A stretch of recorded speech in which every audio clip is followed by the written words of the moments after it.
teman-teman, perkenalkan nama saya Ummul Khofifah dan saya Afifah Az-Zahra. Kami dari kelompok 9 ingin menjelaskan materi tentang teori pembenaran negara dan teori kedaulatan negara.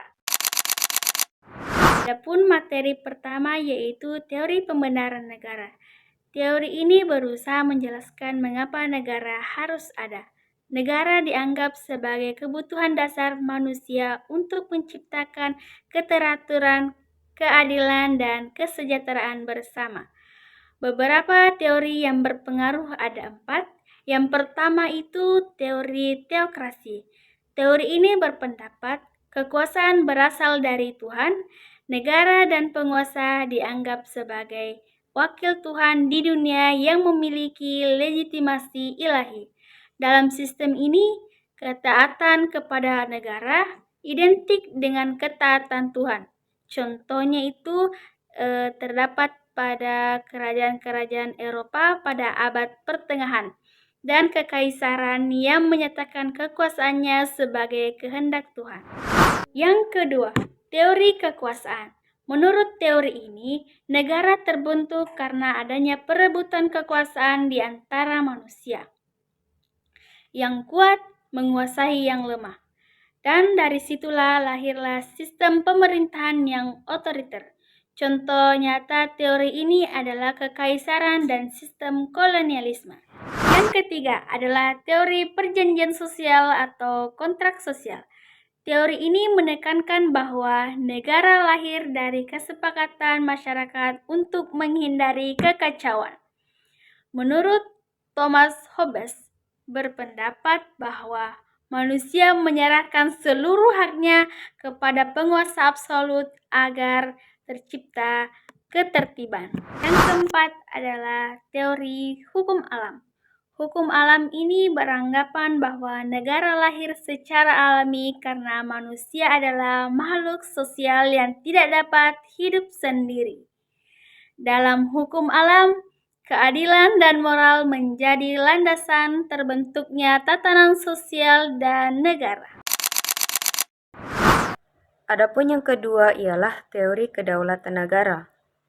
Kedaulatan adalah kekuasaan yang sangat tinggi dalam suatu negara yang bersifat asli, tunggal, permanen, dan tidak terbatas. Adapun yang pertama ialah kedaulatan Tuhan. Teori ini menyatakan bahwa kekuasaan negara berasal dari Tuhan dan penguasa hanyalah pelaksana kehendaknya. Yang kedua ialah kedaulatan raja. Menurut teori ini, kekuasaan tertinggi berada di tangan raja sebagai representasi negara. Yang ketiga adalah kedaulatan negara. Teori ini berpendapat bahwa negara sebagai lembaga abstrak yang memiliki kekuasaan tertinggi yang tidak bergantung pada individu. Tokohnya adalah Hegel yang melihat negara sebagai perwujudan tinggi dari kehendak moral. Kemudian yang keempat, kedaulatan rakyat. Kekuasaan tertinggi berada di tangan rakyat.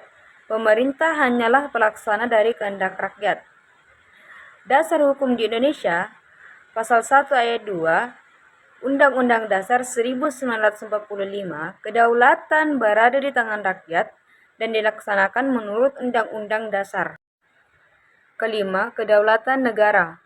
Dalam teori ini, hukum menjadi pemegang kekuasaan tertinggi. Semua warga, termasuk pemerintah, tunduk pada hukum. Dasar hukum di Indonesia, Pasal 1 ayat 3 Undang-Undang Dasar 1945 mengatakan bahwa negara Indonesia adalah negara hukum. Contoh konstekstual dalam sistem ketatanegaraan Indonesia. Yang pertama, pemilihan umum. Yang kedua, judicial review oleh Mahkamah Konstitusi.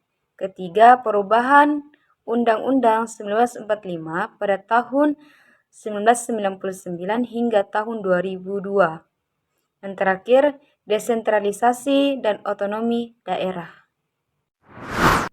Baik, itulah tadi materi tentang teori pembenaran negara dan teori kedaulatan negara. Bila ada salah, mohon dimaafkan. Wabillahi taufiq wal hidayah. Wassalamualaikum warahmatullahi wabarakatuh.